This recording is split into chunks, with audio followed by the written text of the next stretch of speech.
Hi friends, it's Shayla here. So today I'm here to talk to you about all the things that I've read in the last week.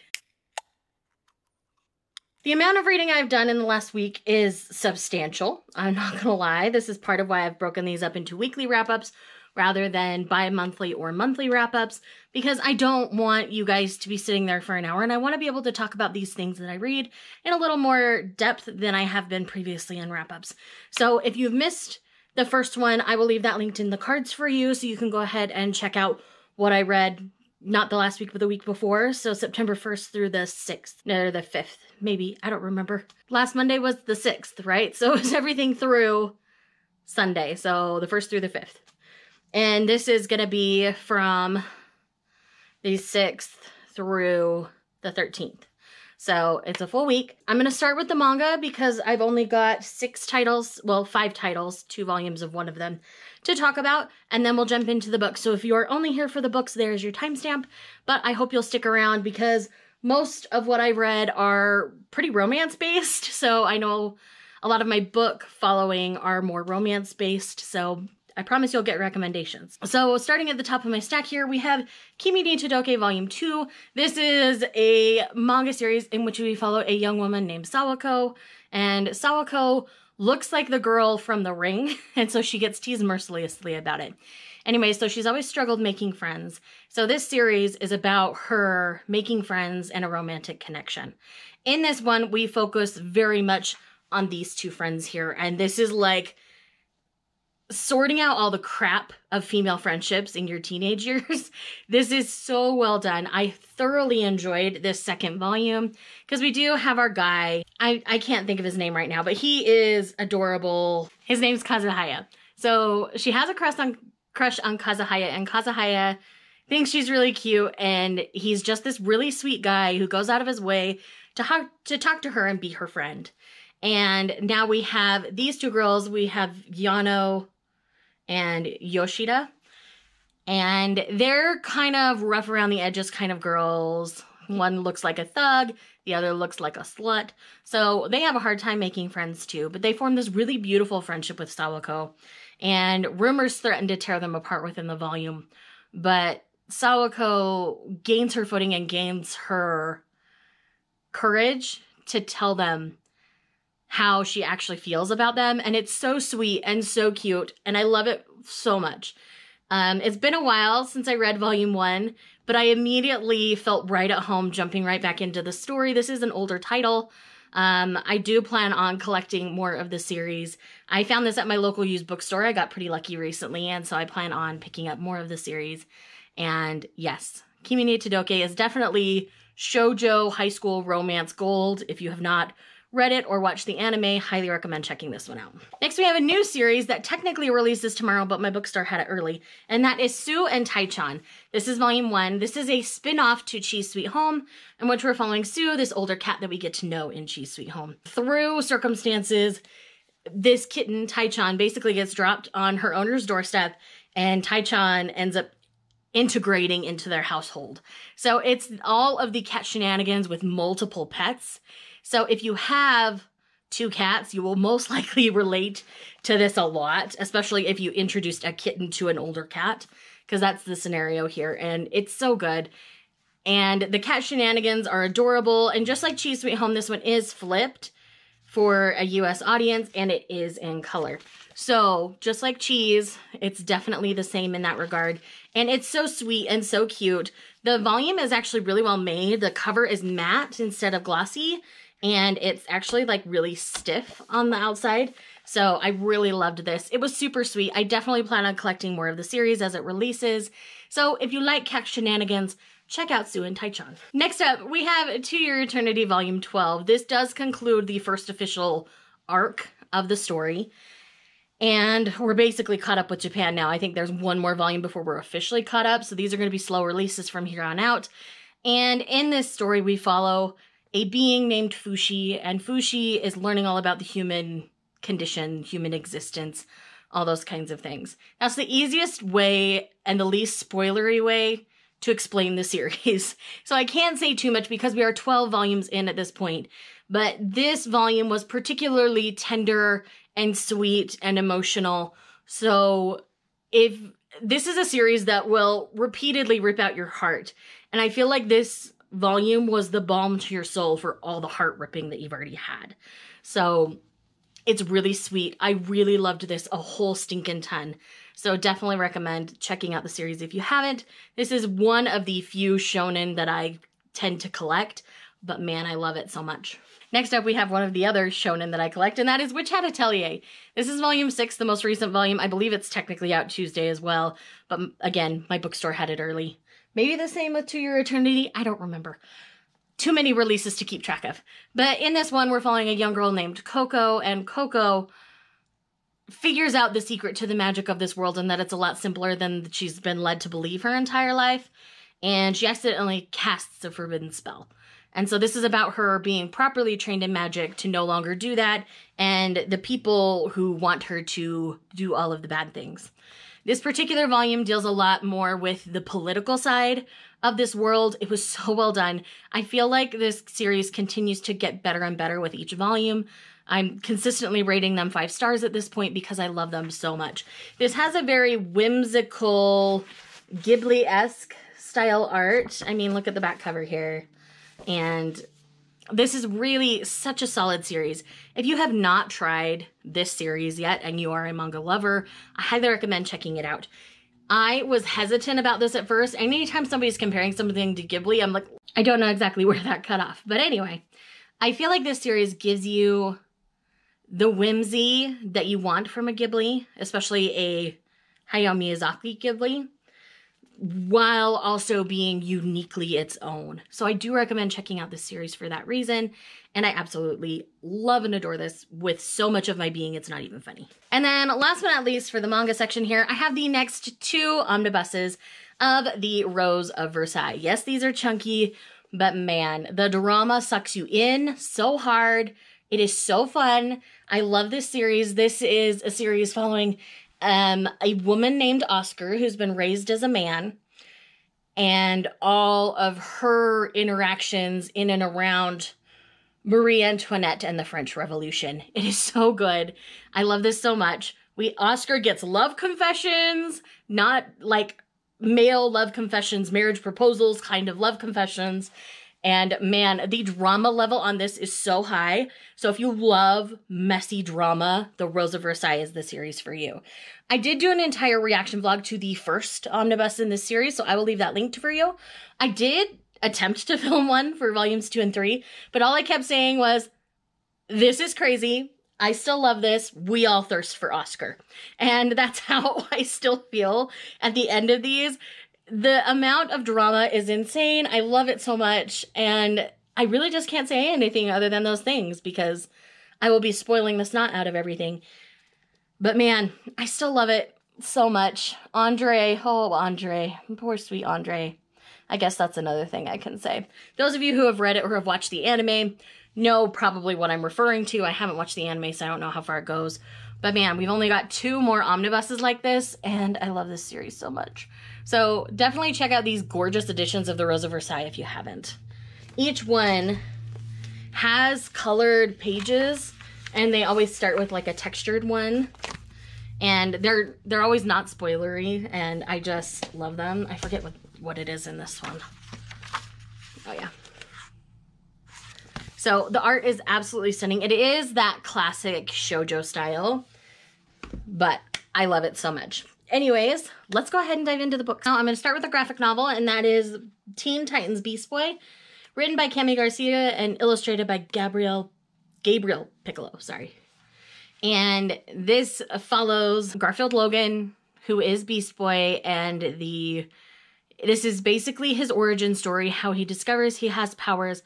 We meet his friends, his parents, all those kinds of things.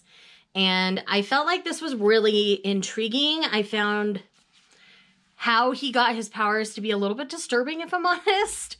But I understand, like, the choice. It was definitely a choice. Not my favorite choice, but it was a choice. And I really just ended up enjoying my time with this particular graphic novel. Gabriel's art is splendidly fantastic. The color tones deal in like blues and greens, where the Raven story dealt more with like purples. And I know the next one is going to be a story about them together.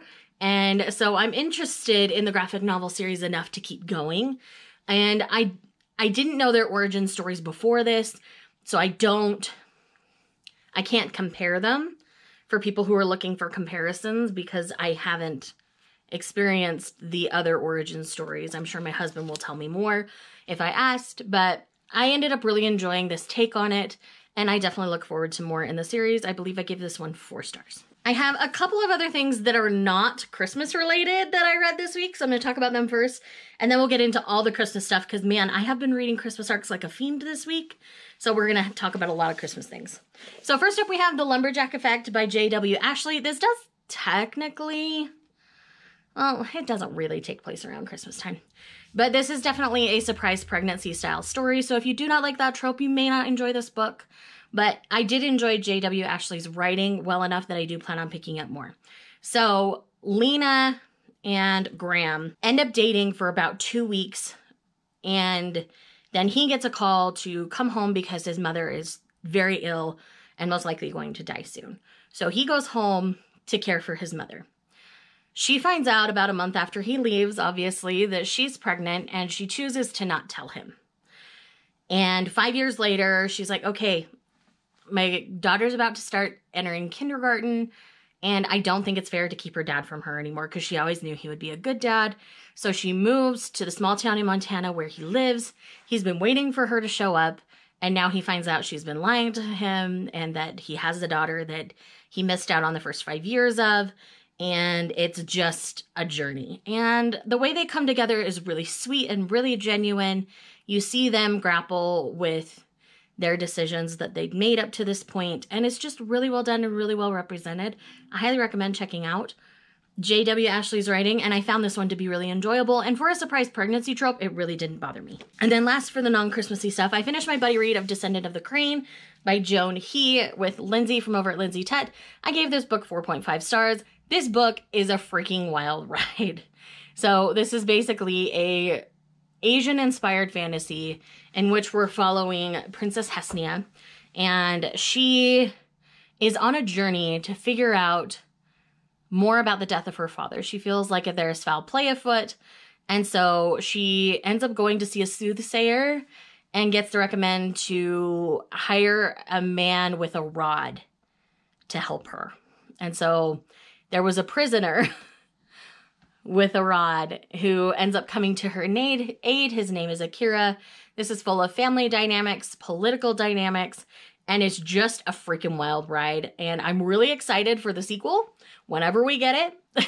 I'm definitely invested in more of Joan He's writing. Basically anything that they publish, I'm going to at least try. So I thoroughly enjoyed this. Highly recommend checking it out. It's one of the few YA fantasies in the last while that I've actually enjoyed. So I think I just need to explore other nationalities in YA fantasy other than my own to maybe get the kind of experience I'm really looking for in a fantasy. So, Christmas time, let's go. So first up, let's talk about The 12 Dogs of Christmas by Lizzie Shane. This is definitely a Hallmark movie-worthy Christmas book. So this is the first book in the Pine Hollow series, in which we're following a young woman named Allie. Allie feels kind of lost her job, moved in with her grandparents in a small town who run a dog shelter to kind of get on her feet and figure out life. They spend a lot of time over at this place called The Estates, in which it's kind of like a retirement community, and they go and spend a lot of their time there. So that obviously plays into the story later. And in this small town, she's trying to kind of find her place, and one day in town, she runs into a man named Ben West, who is known kind of as the town Grinch. He's trying to cut budgets for things to try to help the town, but it ends up canceling a lot of Christmas tradition. And one of the ways to circumvent that is to cut the funding to the shelter. And so he chooses to do that. And so Allie and Ben are trying to get 12 dogs home by Christmas, essentially. And so it's about their journey, getting to know one another as they're trying to get these dogs placed and running the town kind of together. It's really sweet. It's really cute. Definitely a Hallmark level Christmas story. Absolutely adored it. I ended up giving this one 4 stars just because it was a bit predictable. But honestly, I expect that in Christmas novels. So this one's really sweet, really fun. Highly recommend checking this one out. And this is my first book by Lizzie Shane. I don't know if it's their debut or not, but I definitely plan on picking up more of their writing. Next, we have A Little Country Christmas by Carolyn Brown, Rochelle Allers, Hope Ramsey, and AJ Pine. So in this one, it's 4 short Christmas stories centered in various towns that they create. So Carolyn Brown's was the final Longhorn Canyon story, which was really sweet and really cute and focuses on a character that we meet in the previous book, who's definitely a side character and another side character that we meet throughout the series. So it's Landon and Dixie's story. It's really sweet and really cute. I really enjoyed it. And I would have taken a full-length novel about them, but I still enjoyed their short story. Rochelle Allers was a new-to-me author. She is an author of color, so I'm definitely excited to go explore their backlist because I really enjoyed the story. It followed a woman kind of just trying to obviously find her place in life and a soldier who's looking to retire and maybe start a family, and their story's really sweet and really cute, and I really enjoyed that. Hope Ramsey's, I believe hers was it was 2 older, like, people with grown children romance, or was that AJ Pine's? No, that was Hope Ramsey's. I don't remember the other one right off the top of my head. I read so much Christmas this week. But I gave each one of them 4 stars as I was reading it. So the whole collection got a 4 stars. I ended up really loving and enjoying this. If you like Christmas short stories, this is a perfect collection for you. And the stories are nuanced and different enough that I was engaged through the whole collection. So definitely recommend checking this one out. Next, we have A Very Merry Match by Melinda Curtis. By the way, all 4 of these were blessedly sent to me by my friends at Forever. Thank you to my friends at Forever for sending me all of the Christmas goodies because, man, I do love me some Christmas novels. So, back to A Very Merry Match. This is the next book in the Sunshine Valley series. And in this series, there's a widows club, and they try to play matchmaker, essentially. And so we have the town mayor and a woman who's been a widow for about a year. She is furiously trying to pay down her husband's debts. He's passed away. About a year later, somebody comes forward saying, hey, we were an online gambling hall. Your husband owes us X amount of money, and you have to pay it by this date. We're going to stay in town until you pay us. And so it's one of those things where she's a teacher and she's trying to find another way to make money. And so she starts burlesque dancing. Now, burlesque dancing is not stripping.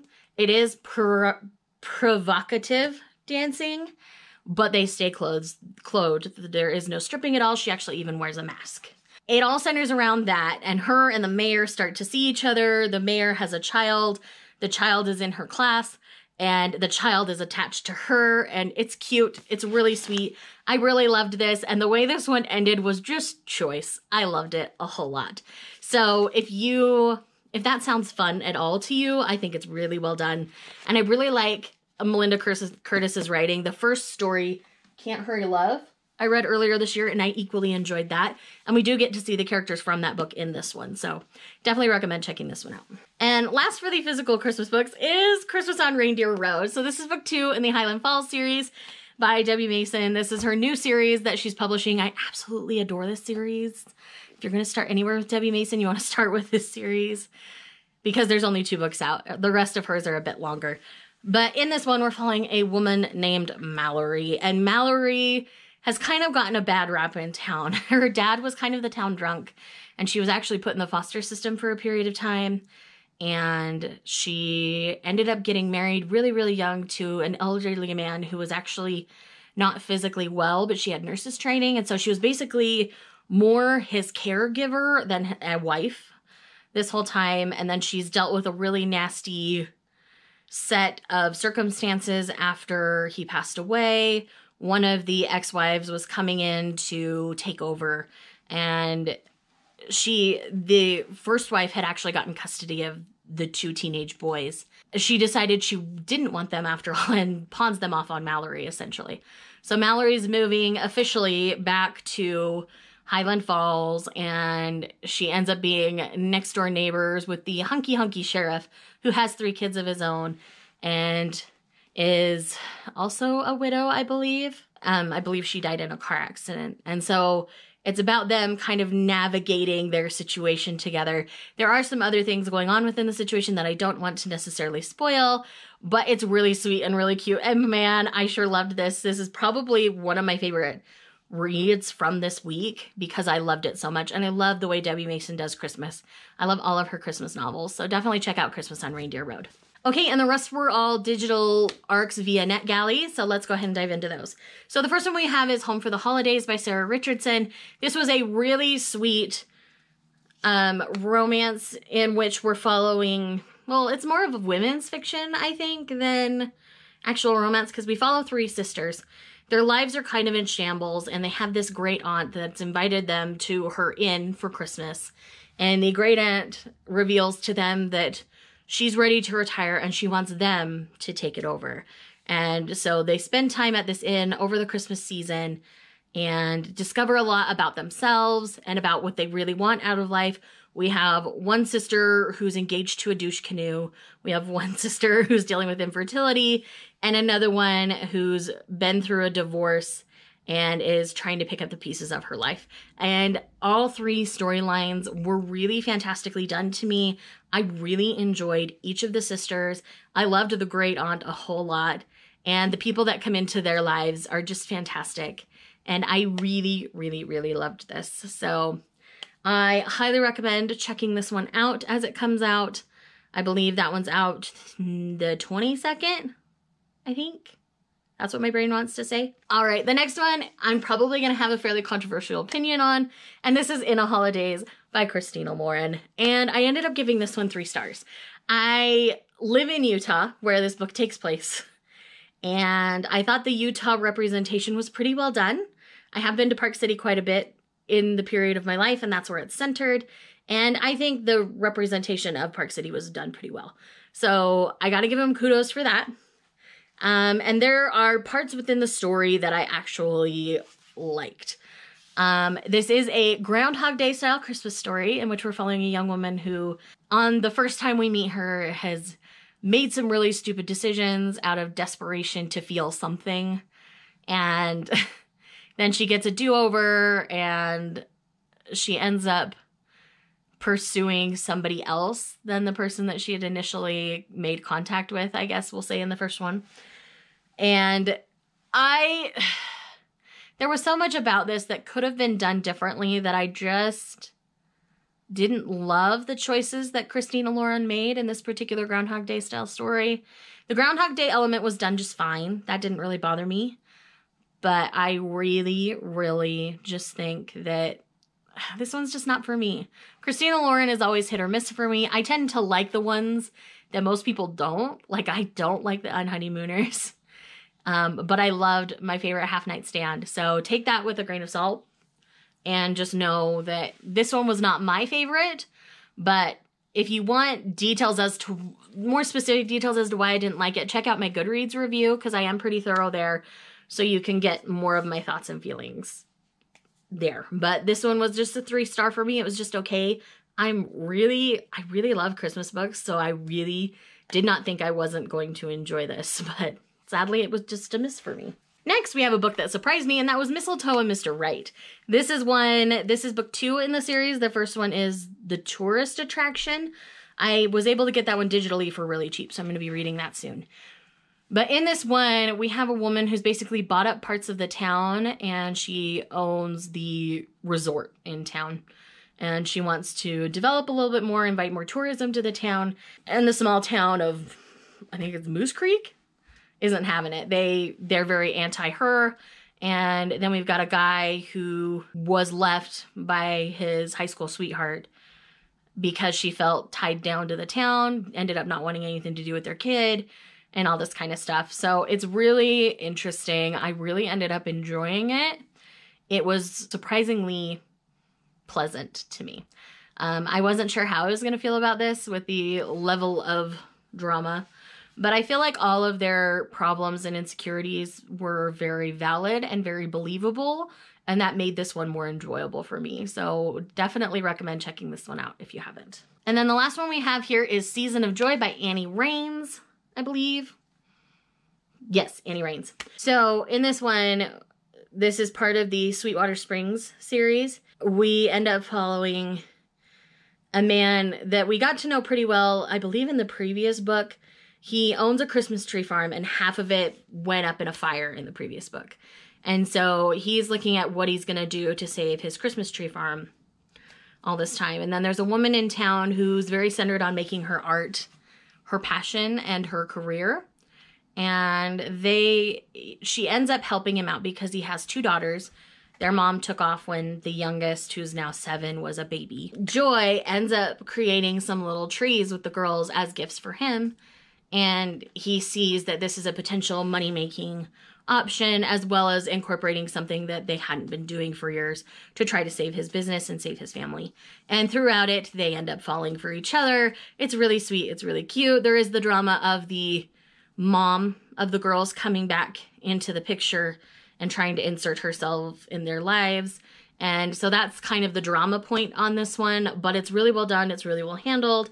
I ended up really enjoying this one as a whole. I tend to really love all the Sweetwater Springs books, so maybe I'm a little biased. But anyways, I ended up really enjoying their dynamic and the way that they try to remain professional because she's looking after his kids, but they just end up falling in together anyway. So that one I ended up giving a solid 4 stars. I end up loving the Sweetwater Springs series, and yes. Thank you guys for watching this video. I'm sorry if things don't feel cohesive in any of the cuts. That's just because my battery kept dying on me.